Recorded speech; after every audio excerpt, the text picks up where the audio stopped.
Bueno, ahora invitamos a nuestros panelistas a contestar las preguntas. Doctor Oñate.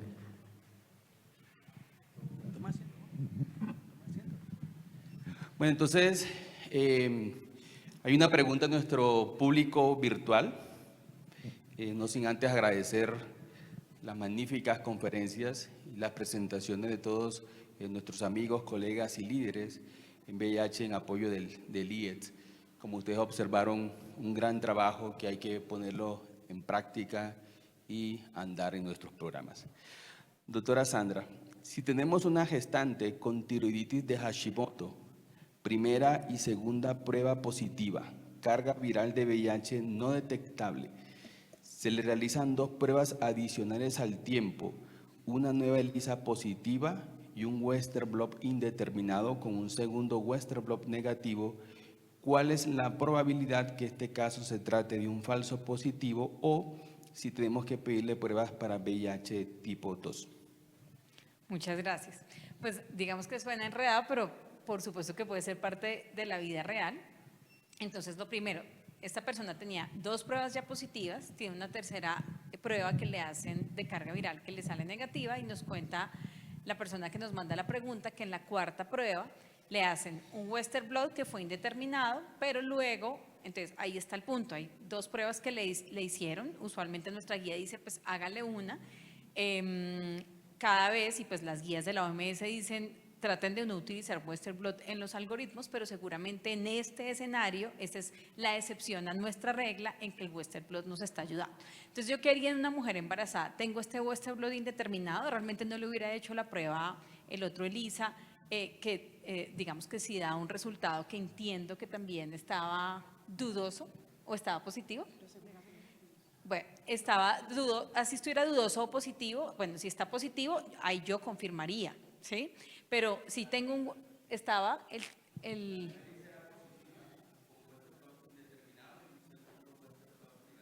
y un segundo Western blot negativo, perdón, entonces era un Western blot. Entonces si yo tengo un primer Western blot indeterminado, en ese momento lo que hago es mantengo la profilaxis, mantengo el seguimiento de esa materna.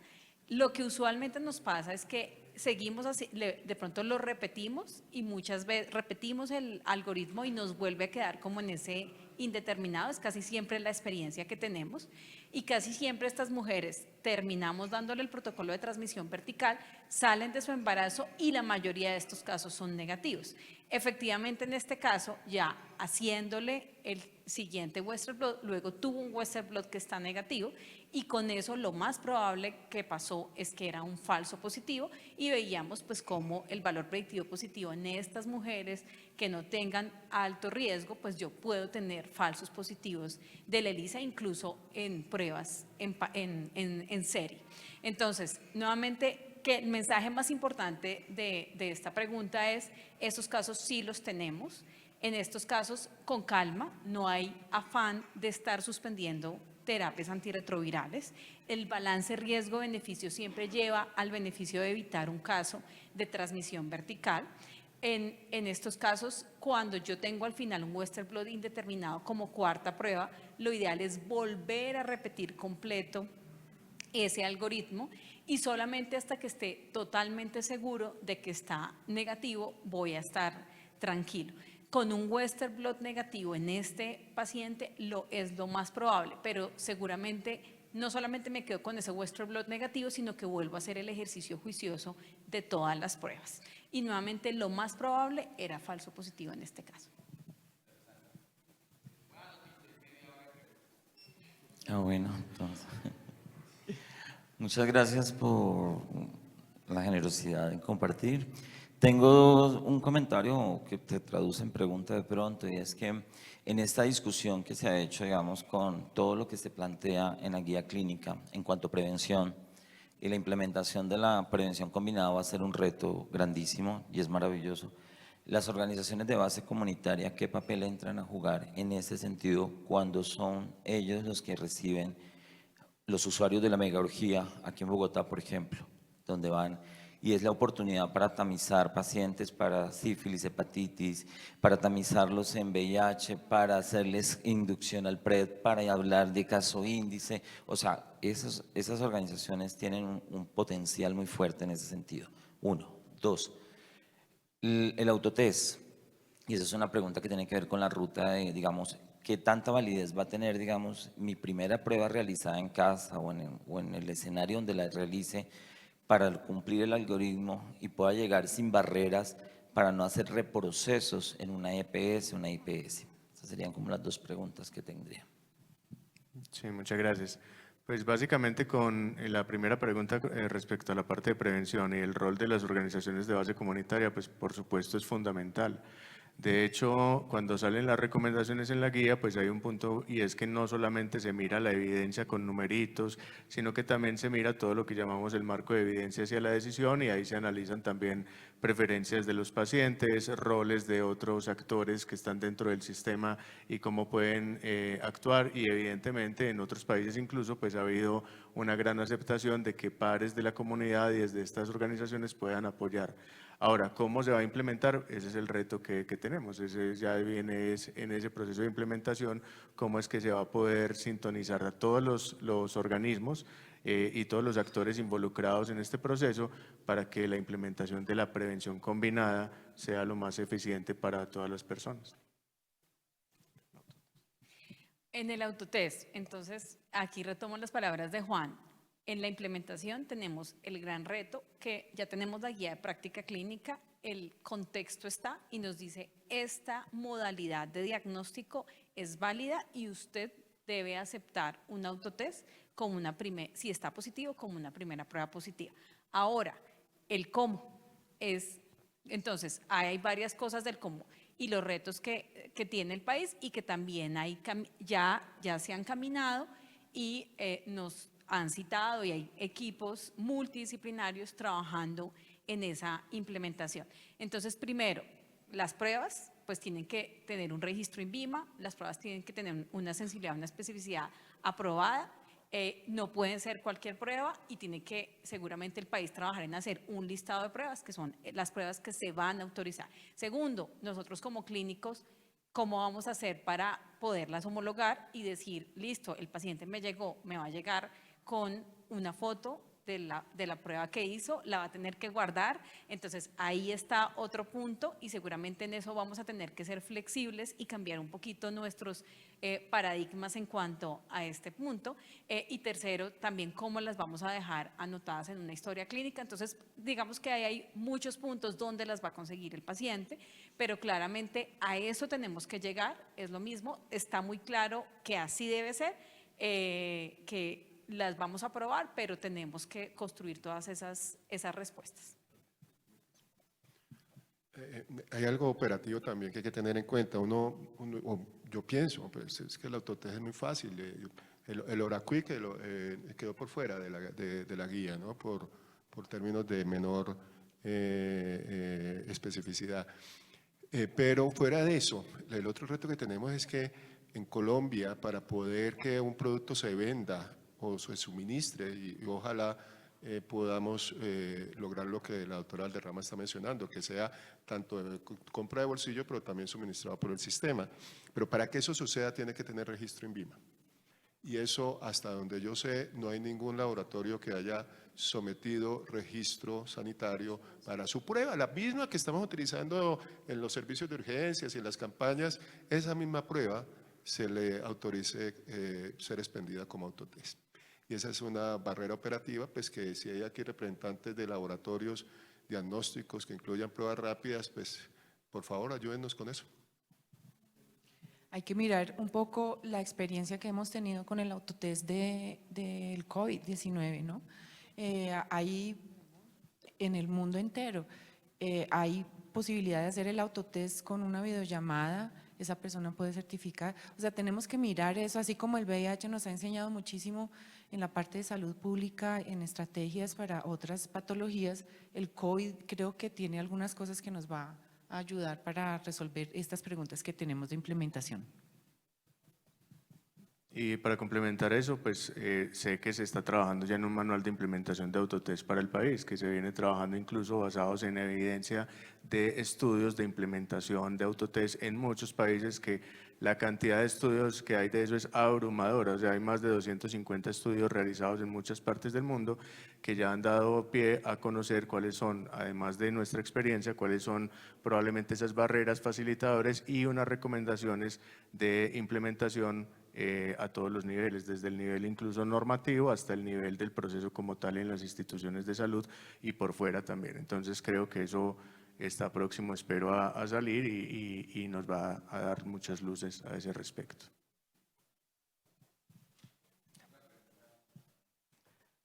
Bueno, no quería pues contarles a ustedes mi percepción frente al genotipo en las gestantes, ¿sí? Veíamos en la charla del doctor Lopardo, creo, una de estas mañanas, cómo la resistencia transmitida, tanto para inhibidores de integrasa como para inhibidores de proteasa, es muy similar, ¿sí? O, al menos en Estados Unidos, que es donde han podido medirla. Nosotros creo que en Latinoamérica nadie ha hecho pues un estudio de prevalencia de resistencia transmitida de inhibidores de integrasa. Pero al menos en Estados Unidos, que tienen incluso más años que nosotros en Latinoamérica usando inhibidores de integrasa, las prevalencias eran 0,8 y 1,2, si no recuerdo mal. Frente a eso, esa recomendación de hacerle genotipo a todas las gestantes que van a iniciar un inhibidor de proteasa, porque realmente pues no vamos a iniciar un no nucleócido, muy seguramente o está dentro de entre un darunavir, ritonavir o un inhibidor de integrasa, pues de verdad que me cuesta, ¿sí? Y me cuesta porque lo que nosotros estamos viendo en la práctica es que se nos están infectando las gestantes en el último trimestre porque cambian de pareja. En nuestro país no está implementado hacerle la prueba de VIH a la pareja, ¿sí? Y es muy triste, le podríamos hacer pruebas todos los meses, todas las estaciones, si no nos dimos cuenta que su pareja es VIH positiva, perdimos el año, se nos están infectando en el periodo de lactancia y así están infectando a sus hijos.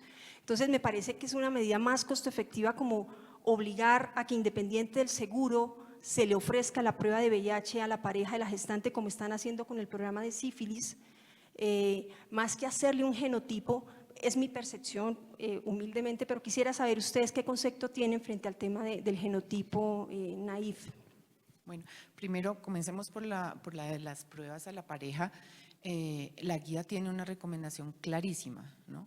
De que debe hacerse la oferta y el seguimiento al estado serológico de la pareja, además de que debe hacer una prueba por lo menos en cada trimestre y si no la ha hecho en el tercer trimestre, en el momento del parto, ¿no?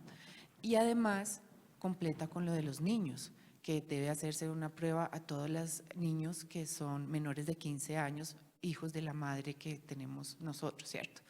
Entonces, digamos, estamos completamente de acuerdo con lo que estás diciendo, Mónica, y esa sería una de las mejores medidas de prevención y digamos, de cortar ese ciclo, ese círculo que puede haber en esa familia. En relación al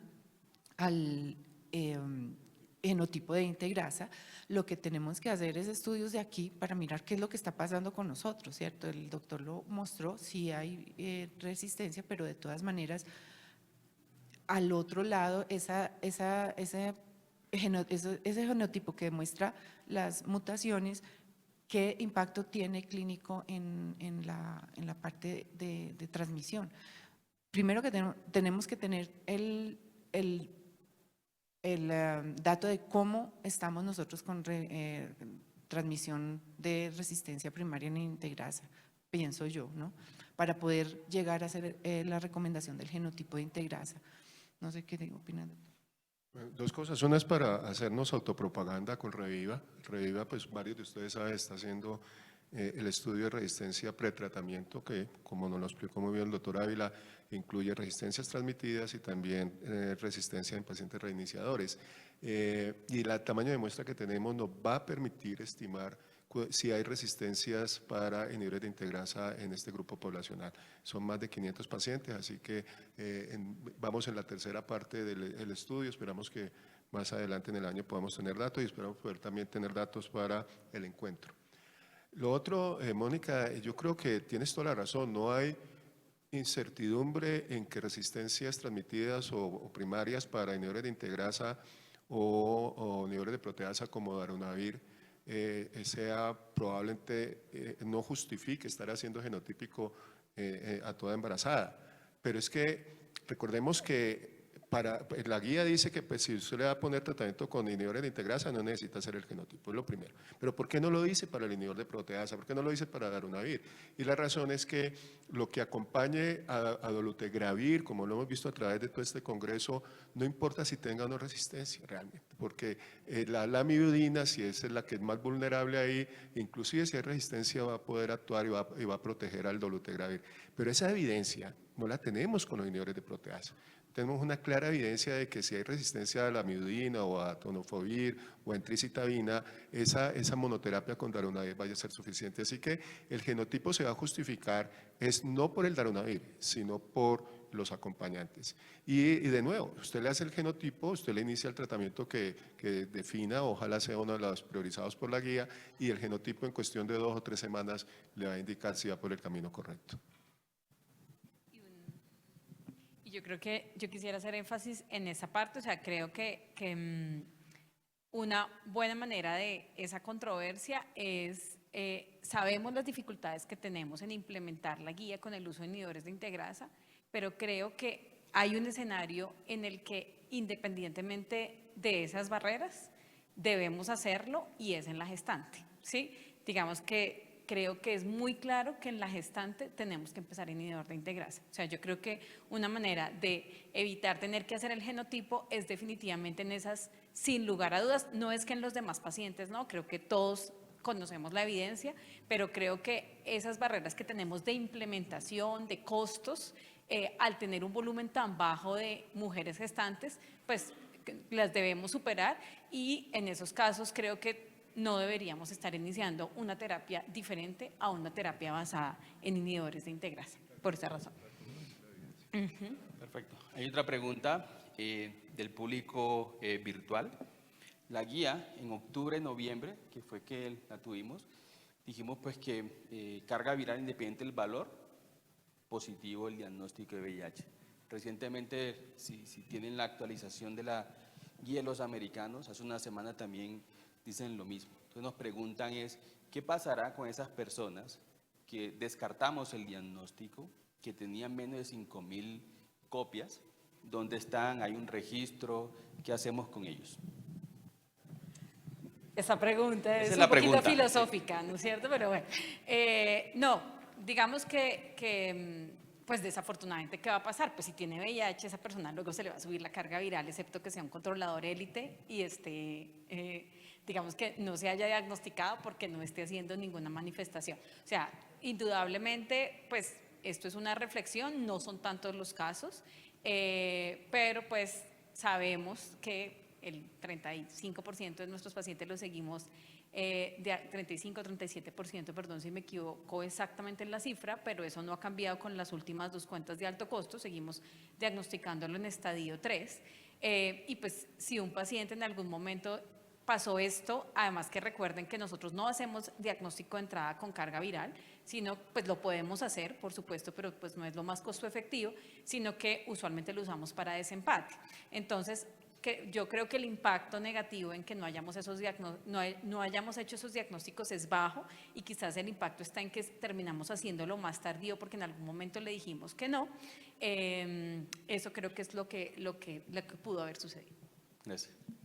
José, mira que en estas asesorías que hemos hecho con la cuenta de alto costo, había muchos pacientes que por transferencias, por traslados, no cumplían el algoritmo. Y entonces en una de esas sesiones estábamos con Sandra y con el doctor Álvarez también, y recomendamos a la cuenta de alto costo que simplemente se solucionara eso con un Western blot en esos pacientes que tienen 10 años de tratamiento, pero cuando los trasladan de IPS a IPS no hay información.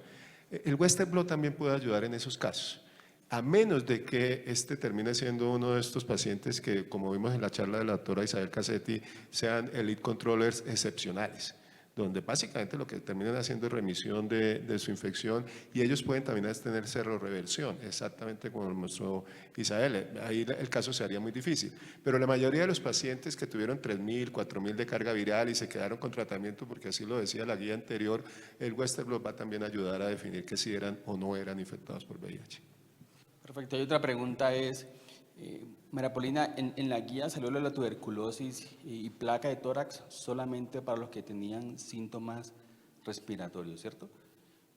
Pero teniendo en cuenta que la fisiopatogénesis, paucibacilar, etcétera, nos preguntamos qué tan bueno es y por qué no continuar en el tamizaje de los pacientes haciendo la radiografía de tórax. Bueno, la recomendación es para la valoración inicial, ¿no es cierto?, de solamente pacientes que tienen síntomas y a criterio clínico. Si ese paciente, por ejemplo, ha tenido un contacto positivo, obviamente es el criterio clínico que va a definir que debe hacérsela. Cada mes se debe estar haciendo también el tamizaje clínico, las 4 preguntas, ¿no?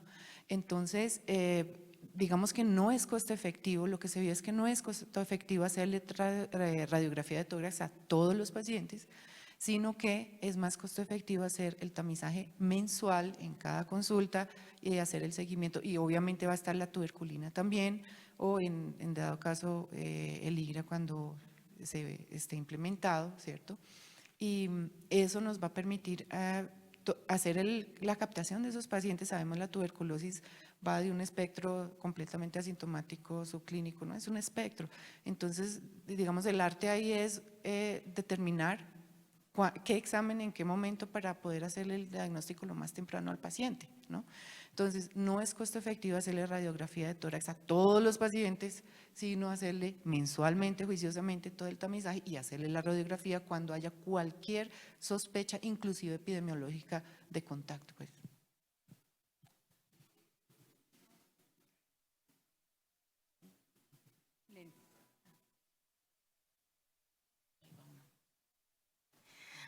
Bueno, gracias, doctora María Paulina. Una pregunta. Usted en la conferencia nos decía que a los pacientes con CD4 menores de 50 no se les podría realizar profilaxis de Mycobacterium avium, de toxoplasmosis y eso. Me gustaría saber por qué. No, tal vez fue una mala interpretación o no me supe explicar. En relación a Mycobacterium avium, los estudios demuestran que cuando es efectiva, ¿sí? Si usted le da profilaxis, es efectiva. Pero ¿qué pasa? Los estudios que se han hecho han sido generalmente en pacientes en la época pre-HART. Entonces, ese efecto de beneficio de evitar el acontecimiento de la Mycobacterium avium como enfermedad se desaparece cuando el paciente está en terapia antirretroviral. Entonces, ¿cuál es el punto al que llegamos? Es un no hacerla, excepto en pacientes que tienen indicaciones muy precisas. Le voy a dar un ejemplo. En esos pacientes que tienen CD4 menores de 50 células, tienen una criptococosis meningea, no le vamos a iniciar terapia antirretroviral porque pues sabemos que puede complicarse y por una respuesta inflamatoria de reconstitución inmunológica. Vamos a diferir el inicio de la terapia 4 semanas. En esos casos vale la pena considerar la profilaxis, ¿sí? Pero no para todos los casos que tengan CD4 menores de 50, porque ya sabemos que entre más rápido le iniciemos la terapia antirretroviral, tiene mejor pronóstico. Ahí volvemos a insistir en la necesidad de hacer el antígeno para criptococo, ¿sí? En esos pacientes es crítico hacer ese antígeno, porque si nosotros tenemos el antígeno que es positivo, de una vez ya tenemos la vía de estudio de descartar la meningitis y ver qué vamos a hacer con el paciente. Pero si es negativo, de una vez iniciamos tratamiento antirretroviral sin ninguna, digamos, temor de que vaya a evolucionar con una… Exacto, y sin profilaxis para criptococo, porque ya no se nos quita el temor de que va a haber una complicación por reconstitución inmunológica.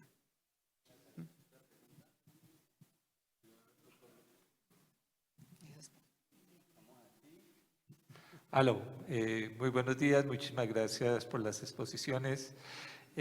Una pregunta y una cuña. La pregunta es, en la guía no quedó dentro de los criterios de riesgo sustancial el tema de parejas serodiscordantes. Y pues se supone que una pareja que tenga carga viral controlada es intransmisible y por lo tanto su pareja no requeriría profilaxis predisposición. Pero los escenarios de las parejas serodiscordantes son muchos, ¿no? Puede haber fallas de adherencia, puede haber temas de resistencia o falla virológica en determinados pacientes. Y es una pregunta emergente en todos los escenarios, principalmente con sociedad civil y en poblaciones clave. Esa es la pregunta. Y la cuña es, no olvidemos por favor aquí todos los presentes el grave problema de salud pública que tenemos con población migrante venezolana que la mayoría están sin tratamiento, ¿no? Eso nos obliga a reforzar medidas de prevención, a no olvidar que el condón sigue siendo efectivo, al diagnóstico de las ITS y a buscar los mecanismos de acceso de tratamiento a las personas que tengamos identificadas, ¿no? En un estudio que se acaba de cerrar con Johns Hopkins y el CDC de Atlanta, se hizo estudio de prevalencia para VIH en 2 núcleos conurbanos, Bogotá, Soacha y Soledad, ¿ya? Y en promedio está en 0,8. Huelga recordar que en la última estimación que se hizo para población general en Colombia está en 0,5, es decir, casi duplica. Pero si discriminamos las ciudades, en Bogotá es 0,7 y en Barranquilla 1. Eso pone a la población venezolana en el borde de una epidemia generalizada con grave afectación para las mujeres. Entonces, no es solamente el drama personal, humanitario de cada persona que esté sin tratamiento, que llega a cuadros de SIDA que no veíamos desde los años 80 o 90 para allá, sino que definitivamente en la medida en que no tengan acceso a tratamiento, pues, y al no alcanzar el control virológico, pues, son mayores transmisores de la infección y definitivamente las personas venezolanas no son un compartimiento estanco que no se estén relacionando con la población colombiana. Ahí tenemos que actuar muy solidariamente, evitando cualquier forma de xenofobia, de discriminación y buscar los mecanismos de acceso. Quería aprovechar el espacio, pues porque aquí está la crema innata de la infectología y tal, y pues ustedes pueden contribuir muchísimo en esa mirada. Muchísimas gracias. No, muchas gracias, doctor Luque. La verdad es que apreciamos mucho sus comentarios y sí, de alguna manera tenemos que encontrar cómo incluir en todas estas recomendaciones de la guía también a la población migrante, aún si es irregular. Porque es claro, lo ha dicho usted muy claro, no es un compartimiento aislado, no es un sector de la población que esté lejano, sino que por el contrario va a impactar seriamente la epidemia de la población colombiana. En cuanto a las parejas serodiscordantes, hay un enunciado en relación al riesgo que pueda generar una exposición a una pareja que esté en tratamiento irregular o que esté en tratamiento no adherente o que esté en tratamiento, básicamente es, si usted cree que hay sospecha de que esta persona haya estado expuesta a personas que tengan virus resistentes y le está haciendo usted el diagnóstico a su paciente, entonces es una indicación de genotipo, es una de las claras indicaciones de estudio genotípico cuando se estima el riesgo de resistencia transmitida, pero eso implica tener una conciencia muy clara de ese escenario y yo copio perfectamente su observación en el sentido de que posiblemente no lo tenemos muy claro y creemos que por estar en tratamiento la otra pareja ya es intransmisible. Buenos días. Tengo 2 observaciones, 2 preguntas. La primera es con respecto a la recomendación 39 de genotipificación, donde en la observación nos hablan de realizar genotipo en población pues, que no vaya a iniciar con inhibidores de integrasa. pero pareciera, y creo que es más como interpretación que de pronto yo en algún momento dado, fuera solo a las gestantes y no al resto de la población que está allí, digamos, es decir, población naive, niños, población naive que haya tomado terapia PrEP. Entonces, esa es la primera pregunta. Creo que es más como algo de interpretación. Y la segunda, en cuanto a los menores expuestos, el seguimiento clínico, donde nos hablan hasta los 18 meses, ¿va inmerso la realización de anticuerpos o es solo, digamos, un seguimiento de consulta, digamos, periódica?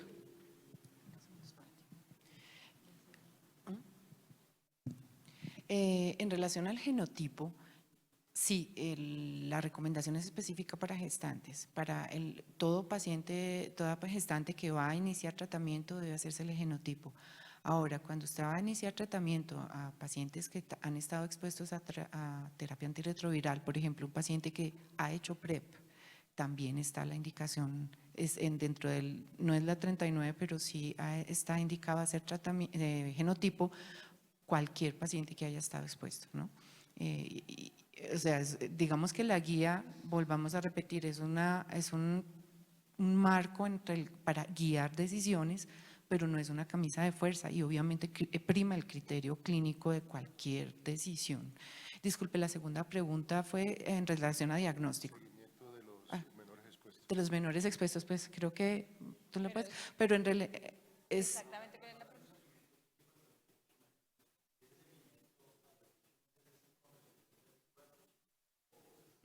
No. Digamos que nuestra guía de diagnóstico en adultos se aplica de 18 meses en adelante. Ya el seguimiento de transmisión vertical a los niños expuestos, que es la pregunta, a esa población en general, se hace según las recomendaciones de la guía pediátrica. Nuestro algoritmo diagnóstico empieza desde allí y por supuesto que en ellos es mucho más importante la carga viral. Un par de preguntas más. Sí. El doctor estaba primero, si quiere. ¿Tienes? Gracias. Gracias. Yo antes de que nos vamos, voy a salir en defensa del genotipo en las embarazadas, porque no quiero que nos vayamos como con esa idea de que eso sí o no. Hay sitios donde somos conscientes de que no se puede hacer, de que es difícil, pero hay que tratar de hacerlo. La muestra se puede dejar congelada y se procesa después cuando la EPS autorice, qué sé yo, depende de los contratos que las IPS tengan. La razón por la cual yo defiendo el genotipo en las embarazadas, esa recomendación de la guía, es que la mayor probabilidad de transmisión obviamente ocurre cuando la embarazada llega tarde al control, y esa es la embarazada que transmite. En la vida real, y nosotros lo sabemos porque tenemos la práctica diaria, las embarazadas no llegan en el primer trimestre de embarazo a control a veces, llegan tarde, y la que llega tarde es la que transmite. Si se inicia el tratamiento tempranamente, esa señora se va a tomar la droga, uno sabe que va a ser juiciosa, usted puede tener o no el genotipo, seguramente le va a ir bien si le da un IP o le da un inhibidor de integrasa. La probabilidad de transmisión es casi cero. Pero esa señora que llegó tarde, que llega después del sexto o séptimo mes a control, yo sí quisiera tener el genotipo porque tengo un riesgo de transmisión vertical que supera ya el 1%. Y ese niño es hijo de una señora que yo no sé qué tenga y va a tener VIH toda la vida.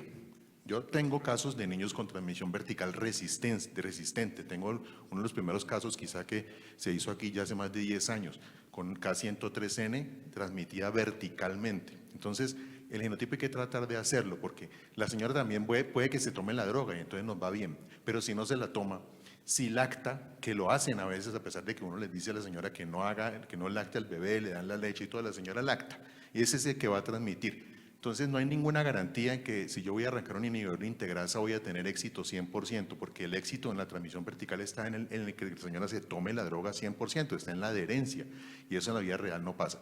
¿Quiénes transmiten verticalmente? Las pacientes que no se toman la droga o que arrancan tardíamente, esos son. Y ahí yo quisiera tener un genotipo, porque señora está toreando ese virus, quién sabe qué más otras cosas tenga en el pasado.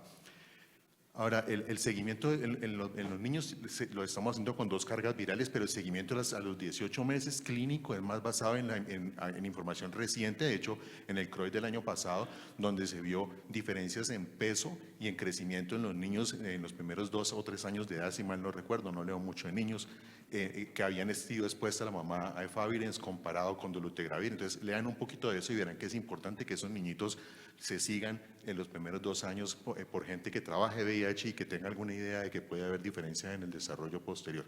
Inhibidor de integrasa, no necesito genotipo si le voy a arrancar a la embarazada un inhibidor de integrasa, pues probablemente no, pero se lo voy a arrancar a todos en la vida real. En la vida real estamos usando atazanavir en las embarazadas, eso es lo real. Pero si la paciente tiene más de 6 meses de embarazo, tiene que ser un inhibidor de integrasa. En esos casos, sí. De ahí para abajo, probablemente usemos una cosa u otra y entonces no estamos usando inhibidores de integrasa y quizá la indicación allí del genotipo sí aplica. ¿Sí? Muchas gracias. Permíteme un comentario, José, en relación a lo que comenta el doctor Lenis.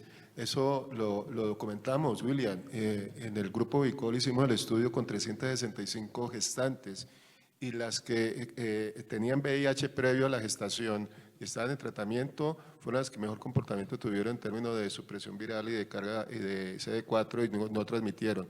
La única que transmitió en esos años que hicimos de evaluación de seguimiento de esas gestantes fueron una presentadora tardía. Así que de eso tenemos evidencia objetiva de lo que tú estás diciendo en Colombia. No es un trabajo que presentamos en un congreso de IDWeek hace un par de años. Muy buenas tardes, gracias por los aportes. Tengo 2 preguntas muy puntuales. Uno, en la presentación de la doctora Sandra habla sobre el proceso de aceptación para el autotest, ¿sí? Quisiera saber 2 cosas al respecto. En ese proceso de aceptación, ¿cuál era la demografía? O sea, ¿en qué población hay un gran número de aceptación del autotest? ¿Sí?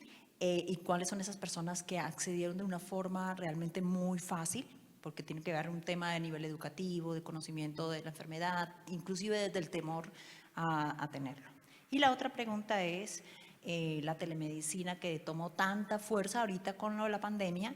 Quisiera conocer en sus experiencias cuáles son esas barreras que aún quedan, continuaron y que son una oportunidad para mejorar, pues es la consulta del paciente, ¿no? Entonces, esas serían puntualmente. Gracias. Muchas gracias. Entonces, en los estudios y en los que evalúan la aceptación de los pacientes y de los que salen en revisión sistemática, más o menos el 85% de los estudios son africanos, ¿sí? Son de población de diferentes países africanos, no la población, pero digamos que hay en otros contextos, hay estudios europeos, en los que estamos menos, digamos que representados somos Latinoamérica, que pues ahí tenemos también una oportunidad, aunque ya hay pues varios países de Latinoamérica que tienen mucho mejor experiencia que nosotros, pero esto se hizo tanto en mujeres, no población clave, también se hizo en poblaciones claves, hombres que tienen sexo con hombre, usuarios de drogas intravenosas, es decir, hay una heterogeneidad y realmente la riqueza de información que hay allí es importante, es valiosa y realmente lo deja uno tranquilo en cuanto a que no está solamente tipificada en población clave, sino también incluso en población general y la aceptación es muy buena. En mujeres pues está también muy evaluado el riesgo de violencia de género, etcétera, en que realmente no se ven dificultades importantes en ese tipo, en esa parte. Gracias. En relación a la telemedicina es la pregunta, ¿cierto? Entonces, creo que indudablemente vimos con el COVID que la telemedicina llegó para quedarse, es una herramienta maravillosa, pero también tiene, digamos, sus ventajas y sus desventajas, ¿cierto?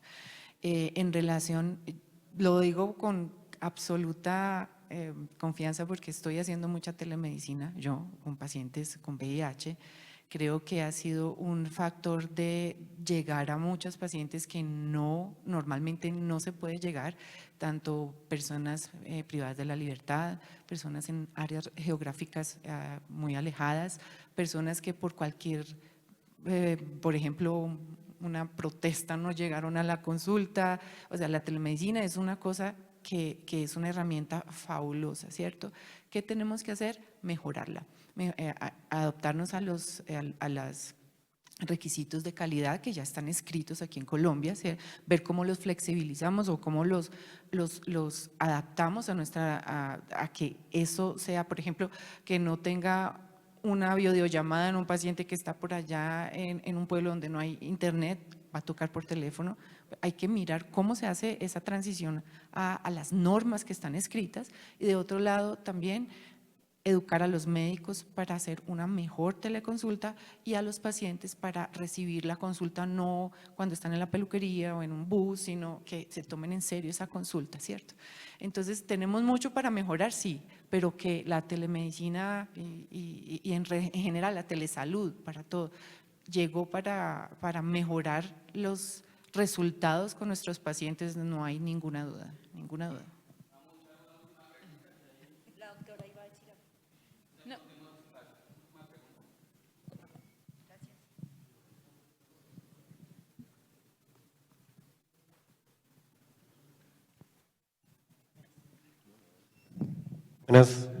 Buenos días, perdón. Pues en aras de tiempo ya una reducción en mi número de cuestionamientos. Quería hacer varias observaciones referentes, por ejemplo, y esto lo he sostenido en todas las reuniones, y ya lo hemos hablado, de que nos están llegando los pacientes con diagnóstico tardío, tanto en adultos como en pediátrico, lo hemos visto, ¿cierto? Estadio 3. Dice el algoritmo diagnóstico, tanto en esta guía del 2021 como en el 2014, sospecha de VIH. Opino, en la medida personal, que digamos que semánticamente deberíamos modificar esa palabra de sospecha a tamizaje, porque entre otras cosas, para lograr el 95-95-95 no lo vamos a lograr jamás si no hacemos tamizajes masivos, es mi opinión. Ahora, sabemos que el paciente se puede infectar con VIH, ¿cierto? Puede que haga un síndrome parecido a la mononucleosis, va a urgencias, le aplican penicilina y del resto queda un periodo de latencia donde se está inmunosuprimiendo y nos llega en estadio tardío. Lo otro que yo, digamos, puedo observar muy humildemente es que cuando le hacemos el primer tamizaje de ELISA VIH negativo, listo, brinda información. Pero resulta que también nos llega el paciente, sí, yo me hice el ELISA de VIH hace 10 años y hoy me llega con una toxoplasmosis cerebral con la mitad del cuerpo paralizado, ¿sí? Eso es como, digamos que los aportes que yo he realizado, el doctor Álvarez pues que me respondió en su momento que el sospechar VIH no es sospechar SIDA, eso sin duda, lugar a dudas nosotros lo entendemos. El que no lo entiende es el médico que está por allá en el Amazonas, ejemplo, ¿cierto? Que el ELISA sale negativo, brindar asesoría. Nosotros sabemos que si el paciente tiene factores de riesgo, tenemos que hacerlo cada 6 meses, o si tiene su pareja positiva cada 3 meses, o si es una persona que no tiene factores de riesgo, teóricamente debería hacérselo cada año. Eso lo entendemos a la perfección nosotros. El que no lo entiende es el médico que está en la periferia, o incluso a nivel urbano, que de golpe no esté muy familiarizado con estos temas, de golpe, listo, ELISA VIH, ¿cuándo te lo hiciste? Hace 3 años. Ay, no, te felicito, te lo aplaudo, adiós. ¿Sí? Entonces, opino que deberíamos cambiar esa semántica, no estoy criticando de ninguna forma, pero sí podríamos hacer algo un poco más allá para poder diagnosticar más, porque si no diagnosticamos más, pues no vamos a lograr el 95 lejos, y eso no está en nuestras manos. A nosotros nos llega ya el paciente con VIH, a nosotros nos llega, o si no nos llega con VIH, sino que nosotros lo diagnosticamos porque tenía hepatitis B o tuberculosis o viene interesado en la terapia PrEP, ¿cierto? Entonces eso era como mi humilde aporte y agradezco pues que opinan los doctores del panel. Muchas gracias. Muchas gracias a ti por el mensaje. Creo que en lo que dices hay cosas en que estoy totalmente de acuerdo. Quizás nos toca pensar a ver qué otro término podría ser más inclusivo, porque realmente cuando nosotros colocamos esa sospecha de VIH, exactamente piense en poblaciones claves. Sabemos que seguimos teniendo una epidemia concentrada y que en esas poblaciones claves es muy importante estar haciendo las tamizaciones de manera frecuente. Es muy importante, y eso sí está en el texto, que cuando yo tengo una primera prueba y está negativa, por supuesto que para el algoritmo descarto, pero tengo que saber que pues nosotros podemos hacer tanto ELISAs de 4ª generación, pero también podemos hacer de 3ª, pruebas rápidas de diferentes generaciones, y allí siempre hay la posibilidad de una infección aguda que se nos pueda estar pasando por el periodo de ventana que existe, y en esos casos en que yo tengo una muy alta sospecha de infección aguda o una muy alta sospecha de que esta persona pueda estar infectada, es importante que yo le repita el ELISA para VIH luego a esta persona, porque no puedo descartar descartar 100% la infección por esa situación. Entonces, quizás, pues digamos que la invitación luego es que pensemos en esas modificaciones del lenguaje para que todos lo entendamos de la misma manera, y seguramente en este momento, pues no estamos recomendando que absolutamente todo el mundo se haga la prueba de VIH. Sin embargo, todos sabemos acá que no sería, mejor dicho, como salud pública no podemos decirle a todo el mundo, hágase todo el mundo la prueba como algo obligatorio, pero sí algo que sería factible y que sería deseable para que logremos diagnosticar más personas, pero sin perder de vista que tenemos que ser estratégicos y en esa estrategia tenemos que enfocarnos en la población clave. Gracias.